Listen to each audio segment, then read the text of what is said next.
Mbalamusizza abantu baffe mwenna. Nze Ssaabasajja Kabaka nga nsinziira wano we twajja okuwummulako n'okujjanjabibwa nga tugendera ku magezi g'abasawo nga bwe gaatuweebwa. Tubadde tumaze akabanga nga tetubawulizaako, nga tugoberera ebiragiro by'abasawo ebyatuggya ku mirimu egisinga obungi. Embeera y'obulamu bwaffe egenda etereera era tusuubira okudda ku butaka mu biseera ebitali bya wala nnyo.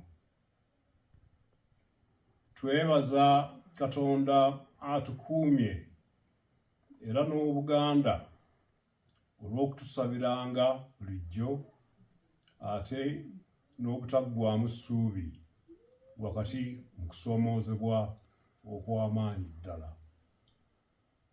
Twebaza Katikkiro, baminisita n'abaami ba Kabaka bonna olw'okusigala nga batambuza emirimu gy'Obwakabaka mu kiseera nga tetuli mu nsi.